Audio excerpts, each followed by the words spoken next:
In front of me we have the iPad 2nd gen 11-inch model, and I believe this is the Pro, so this is the A2228, and we will be replacing the cracked glass on here.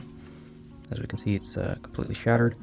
I went ahead and just put an adhesive here, a film on, just so that all this glass won't get into our fingers and just all over the place.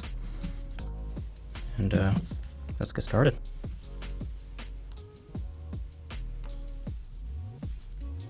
We're first going to go ahead and heat up the glass here. And instead of using a heat gun, we're going to use a heat plate for that. Alright, and the heat plate is set to 55 degrees Celsius. And as the heat plate is heating up, we're just going to leave it here for a few minutes. And once everything's warmed up, we'll go ahead and start separating the screen from the housing. After about 10 minutes, the screen is warm enough to begin lifting it up. Attach your suction cup in a corner of the screen near the bottom, then wedge your rolling pry tool between the glass and metal frame to lift the screen. Once you've got it in, roll it around the corner to cut the adhesive, then work your way down to the next corner and repeat the steps. You can also insert a triangle pick into each corner as you loosen it to keep it from re-adhering. Once you get to the top edge of the iPad, you need to be very careful of the Face ID camera and other sensors that are close to the edge of the glass. Don't insert the pry tool more than 1 or 2 millimeters.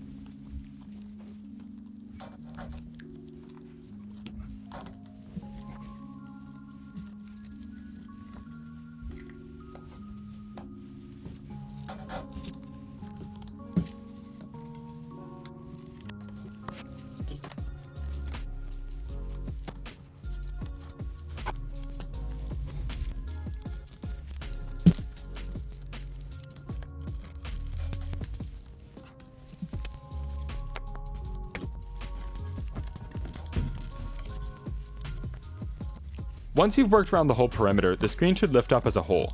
There may be a few last strands of adhesive to cut, then you need to be careful of the ribbon cables for the screen, touch sensitivity, and Face ID sensors that hold it to the main body of the iPad. You can then use a 1.5mm Phillips screwdriver to remove the cover that holds the Face ID ribbon in place, and follow that up by removing the cover over the screen connections.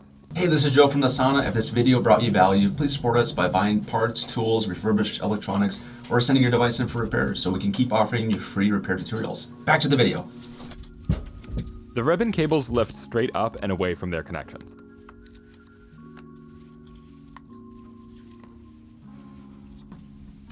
With the screen now fully removed, you can use a nylon spudger or other plastic implement to clean any leftover adhesive from the edge of the housing. This can take a while and be tedious, but will help the new screen adhere better to the housing and make sure it's as water resistant as possible. Once the old adhesive is scraped away, we recommend going over the perimeter with a Q-tip soaked in isopropyl alcohol to remove any oils or residues that could interfere with the adhesive bond. We also went back over the surface with the nylon spudger to remove any adhesive we may have missed the first time around. Once it's clean, you can carefully remove the Face ID sensors from the old screen by warming the adhesive up with a heat gun and using a thin pry tool to slowly lift the assembly off of the back of the glass.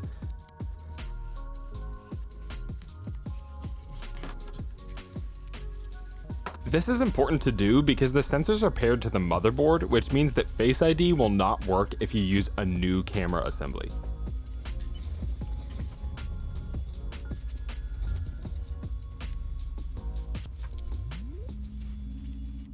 It's very important to ensure that the alignment of the sensors is perfect when you install them on the new screen.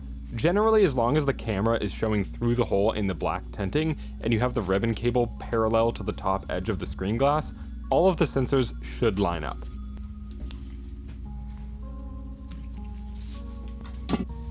Once you have the sensors aligned, gently press down on each one with your nylon spudger, then hit it with a few seconds of heat to make sure the adhesive gets a good bond.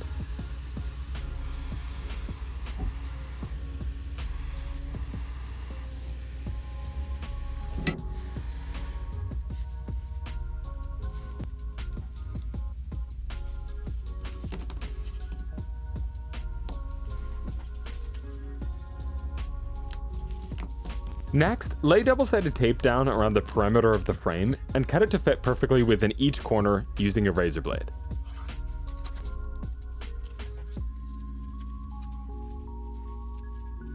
Some of the ledges do not run the whole length of their edge, so you may need to use multiple pieces of tape on a given side.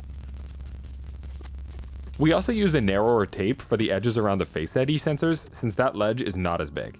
Remove the paper adhesive cover layer from all of the tape. Then connect the new screen to test the function of Face ID and the camera before securing the plates that cover the ribbon cables. In the case of a misaligned Face ID sensor or camera, you'll be able to fix it more easily than testing with the screen secured. If the alignment looks good, you can now reinstall the metal plates over the ribbon connectors and carefully line up the screen to an edge of the iPad, then lay it in place. Apply even pressure around the edge of the glass to ensure that it is resting evenly on the adhesive.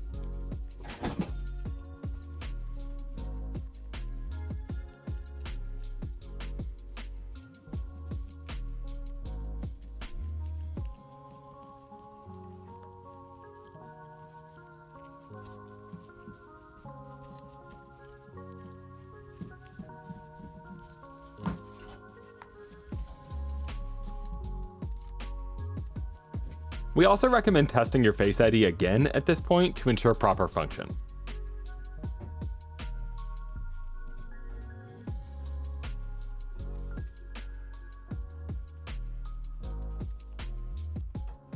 That's how you replace the screen on an iPad Pro 2 11-inch tablet. Thanks for watching. Thanks for watching the video, guys.